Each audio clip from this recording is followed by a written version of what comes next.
నమస్తే బోసుకుమరి భారతి గారికి సంబంధించి ఛానల్స్ అని ఎందుకు టార్గెట్ చేసి అర్థం కావట్లేదు. బట్ ఈ వీడియో చేయాలా వద్దా అని చెప్పేసి నేను ఆలోచించాను చాలాసేపు ఆలోచించాను. కానీ న్యూస్ బయటకు వచ్చేసింది, చాలా మంది దీని గురించి ప్రస్తావిస్తున్నారు, చాలా న్యూస్ ఛానల్స్ కూడా దీని గురించి ప్రస్తావిస్తున్నటువంటి పరిస్థితి రావడంతో దీన్ని ప్రస్తావించాల్సి వస్తుంది.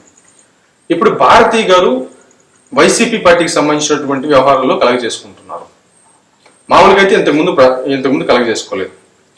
అంటే జగన్మోహన్ రెడ్డి గారికి ఉన్నటువంటి బిజినెస్ని పట్టించుకున్నారు కానీ రాజకీయాలను పట్టించుకోకుండా రాజకీయాలకి విజయమ్మ గారిని, షర్మిల గారిని, జగన్ గారు వీళ్ళు ముగ్గురు రాజకీయం చూసుకుంటారు. బిజినెస్లు కానీ ఇవన్నీ కూడా భారతి గారు చూసుకుంటారు. ఇదే మనకు కనపడింది ఇప్పటి వరకు. కానీ విజయమ్మ గారు, షర్మిల గారు దూరం అయిపోయిన తర్వాత, పార్టీ ఘోరాతి ఘోరంగా ఓడిపోయిన తర్వాత, అసలు కనీసం ప్రతిపక్ష హోదా కూడా రానంత దారుణంగా ఓడిపోయిన తర్వాత, ఇప్పుడున్నటువంటి పరిస్థితుల రీత్యా భారతి గారు ఎందుకు టేక్అవుట్ చేస్తున్నారు, ఎందుకు దీన్ని కలగ చేసుకుంటున్నారు, మరి జగన్మోహన్ రెడ్డి గారి పరిస్థితి ఏంటి అనేటువంటి విషయం. ఎందుకంటే మొత్తం రాజకీయంలో అందరూ అంటే అన్ని పనులు చేయలేరు కాబట్టి కొన్ని పనులు ఇప్పుడు ఆసరాగా ఆయన వెంట ఖచ్చితంగా భార్యగా భారతి గారికి ఆ హక్కు ఉంది, అర్హత ఉంది. మరి భర్తకి సాయం చేయకపోతే ఇంకెవరు సాయం చేస్తారు?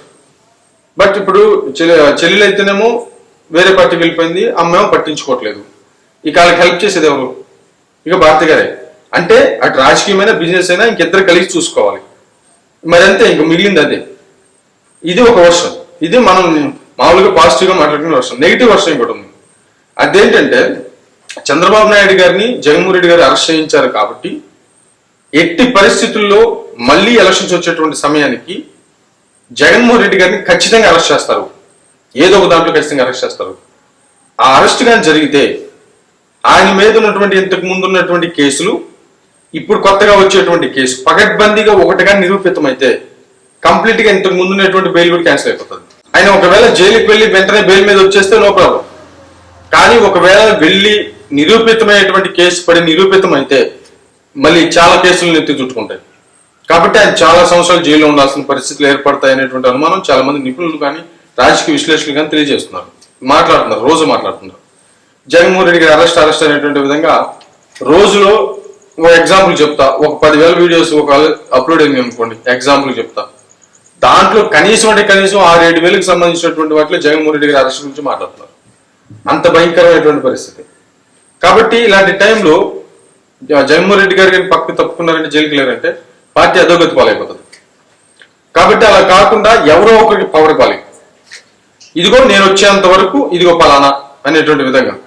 కాబట్టి అందుకే భారతి గారిని లైన్లోకి తీసుకుని వచ్చి భారతి గారికి రాజకీయ విధానానికి సంబంధించి మొత్తం తెలిసేలా చేసి ఆమెను పెట్టేసి ఆమె పెడుతున్నారు. అందుకే జగన్మోహన్ రెడ్డి గారు అరెస్ట్ అయితే ఏముంటది, భారతి గారు చూసుకుంటారు, వచ్చే లోపల పార్టీ నిలబెడతారు అనేటువంటి ఒక భరోసాతో మాత్రమే ఆమె కలెక్ట్ చేసుకుంటుంది అనేటువంటి విధంగా ఇంకొక వర్షం నడుస్తుంది. దీంట్లో ఏమైనా కూడా నేను నెగిటివ్ తీసుకోవట్లేదు, పాజిటివ్ తీసుకుంటున్నాను. ఎందుకంటే అటు షర్మిల గారు లేరు, విజయమ్మ గారు లేరు, ఒక రకంగా చెప్పాలంటే పెద్ద పెద్ద నాయకులు లేరు, మాట్లాడేవాళ్ళు లేరు, కనీసం అసెంబ్లీ లేదు, ఏమీ లేదు. పార్టీ చాలా అధోగతి పాలైపోయినటువంటి పరిస్థితి.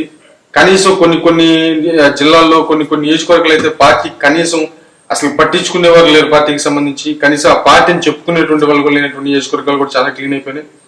ఇలాంటి పరిస్థితుల్లో పార్టీని కింది నుంచి మళ్ళీ బిల్డ్ చేయాలి కాబట్టి అన్ని పనులు జగన్మోహన్ రెడ్డి గారు చూసుకోలేరు. కాబట్టి ఎవరి హెల్ప్ లేదు. కాబట్టి అందరం దూరం చేసుకోవటమో దూరం అవటమో ఏదో జరిగింది కాబట్టి.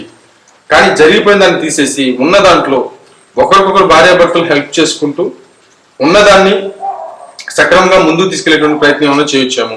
తప్పే ఉంది భార్యాభర్తలు కలిసి పని చేసుకోవటం, మరేమిద్దో చూద్దాం.